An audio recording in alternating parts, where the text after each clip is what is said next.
Morning everybody. Right, I managed to grab couple hours I think it was yesterday on Bond. I've got loom art. I've got well, I've stripped out carpets up basically. Just a few pointers I want to point out to you, and I want to go through a bit with loom and stuff like that. I mean, show you what were remaining of mats and carpets, like they were just like another mat.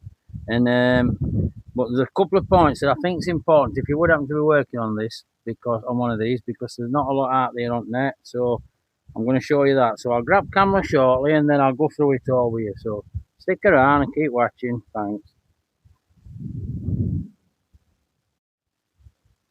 These are my old mats, look. So then you're probably thinking, what's he doing with that? Keeping them for templates. No, not like that. All it is, they're sat here. I'm going to empty them out in a minute. Just double check there's no dropped in them. That's very important because stuff like that does happen.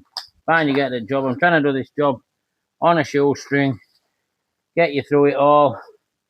And I'll probably just take a few notes, what's what, and a few photographs, but that's about it. But I'm more curious. I haven't lost out any nuts, bolts, or silly washers that I need. So I'll take it into the car, and I'll give you a quick look round there. Around the car, I'm going to show you. I'm going to have to go in through the other side to show you there. Listen, now, some of you might be wondering what we've got here. Look, I'm going to have to show you because I've got this trim off here. I've got both these trims off. All these trims will be coming off. I've worked out 100% how this car works. Now, I know you might think I'm going into a bit of detail, but I don't know how many more of these cars will ever be put right or done right. But the thing is, if it's all over YouTube and it's all there, it's all can be sorted out. Now, these trims here fit like that. And obviously, that slides down here. And they go onto top of the step there. Now, they screw into this ply. Now, this ply is obviously just rotted away. These are missing here. I've kept some pieces. I've kept some lamination, so I've got height. But if you watch this here, if you stood on that step, you'd bust it. Now, the loom went down here. Loom come from over here. It went all the way down here, went up here, went up that bit of thing there. These are be coming off. Come out through that hole, went through that one, dropped into engine bay. And then it's like taped it on with this like masking tape stuff. I don't know if somebody made them in factory, but we're going to improve all that, make that better.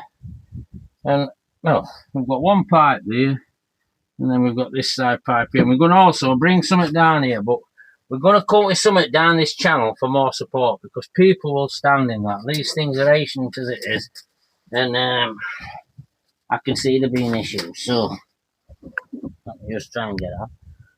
So I'll go round back and I'll explain what I've done here as well. Because obviously I've took the loom out, and the loom came right down here, came round to here for this side light, came along, picked your coil up, it went down for a reverse, that went down to pick your condenser, distributor up and condenser and that, your points condenser. Come along here, put these clips back in, I managed to get every one of them out. The voltage regulator here, I've dropped that, I'm going to drop this solenoid. And then I'm going to keep everything completely factory, as I've said. The ground there, all this will be removed and all sorted out. I'll probably take this back panel out here next,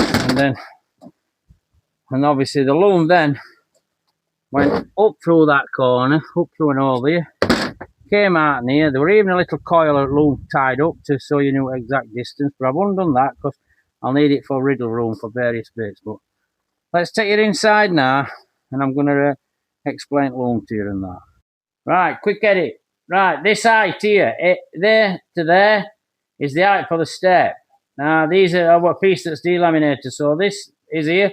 That will be going in here, come over bits. So I've got a datum to work out height. So whatever modification we make through on that step, we've got something to work with. And also, while I've got you in here, that's why I've done this bit of an edit. It's I'm just showing you around back of these clocks. Look carnage, look horrendous, right? You've probably seen them from a distance. Well, they are in a bit upside down. They're in a bit of a mess. But listen, we're going to take all this apart. We're going to put all this right. It's all straightforward. You know, I think temp, fuel, or is that your speedo, your lights, etc. Voltage regulator here. Indicator here. High beam and flash, light switch.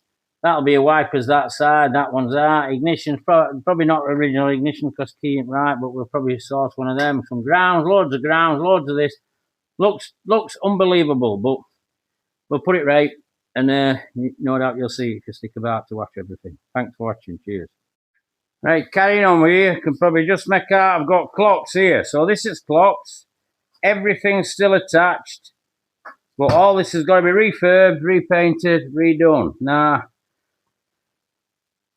I'm explaining all this. I pull the loom out. This might look like a right rat's nest here, but right, listen, it's all pretty straightforward. I've worked out how all switches are. I've got lubrication up things I need to remove and things I need to do. I mean, if I just do a quick rundown, obviously purple, that's your on. So I've worked out, because I can see what is it? I can see a purple here. So you're on. You obviously pull that lever for your on. I worked that out because wire goes in. So, I mean, I know most of colour codes. Then obviously off rest of it, I've got side lights, headlights, indicators. That's that side taken care of. Right, same over here. They're obviously, they're your indicator, they're your headlamps, indicators, etc. We've got here, that's your wiper motor. Then, well, these are grounds, but I'm going to redo all the grounds, and then that's obviously your petrol tank sensor. It's all pretty straightforward. It all looks like a complete rat's nest to you, probably, and you probably understand. But this loom is perfect. But what I can do in this situation, I can power this up. I can check all what's working, do all my switches, do everything, check everything 120%, put a flash in if I need on, put a voltage regulator on if I need one. These are points I'm trying to get over to you. I mean, I'm a proper guy who restores cars. You know, I do restore cars, so I'm trying to get as much into your head. And I mean, I know some of you are on older end and you're thinking, well, but listen, we don't know. In 20, 30 years' time, these videos are still about. I probably won't be. And then somebody might want a bit of info. Well, if YouTube's still about, it'll be there, won't it? So, and then we come down onto this. Obviously, this is the area that I showed you that goes through the car. We get out here. We're up here onto your, what is it? There's your voltage regulator. And then also you've got your right-hand side of your lights and stuff like that, your indicator. Then these are part of your voltage regulator. In fact, I tell a lie, that's my solenoid. That's my start wire, because I can see which colour, it's red and white. And then that's my trigger wire. In fact, it's my power, not trigger wire. But we've got another red one here. Now, that's been taped back. I ain't got a clue what it is, but I'll find out what it is. It's probably what a live needed for something now. Whether they amended something. But another part of this loom I found, which is perfectly in good order, comes from you, what is it? Your control, your volts control for your dynamo. One side goes to your dynamo, one side goes to... Don't lose it, because otherwise you'll have to make one up or you'll never get where you're going. I mean, I'm going to explain all this when I wire it up and bell it all. Then we obviously go our coil. I would say that one's got to be that's your distributor. This one, I don't know, is that your coil? Well, I'll sort it anyway. One's your, let me think, we'll go out coil. And then that'll be my, that'll be my oil pressure, that one, yeah. That'll be my temperature and my dizzy. That's right. And then we've got near side lights. So that's loom out of the way. But it's all going to be on here. I'm going to show it you. Put a bit more detailed information to show you how I'm going to wire it up. Just put a battery on, get it coupled up, put some grounds on, and explain to you. Then you can check everything out here, what looks carnage. Then I can drop all this, resolve all that, make the car right, and the car will live for a long time. And if you do stuff like this is how you keep them going. And I'm talking keeping them going for a while. So that's about it, really. So anyhow, if you like video, give us a like. I mean, I could show you other bits and pieces, but it'll just go on and on and on. It'll be going to go on and on, this video, I can assure you, because I'm trying to build it on a budget, so it's taking bits to pieces. And it's also showing you how it all goes together. And goes together without issues. I want to put it back in, and it's sorted, you know. So stick around. Subscribe to the channel. Go on, let's try and make it a proper resto channel. And pass a comment you want to know. I mean, I know it's a quirky little car. Not many left. It'd be nice to leave a manual on internet, so somebody, if they're doing one, they know what they're doing. Catch you all later. Take care, everybody. Bye for now.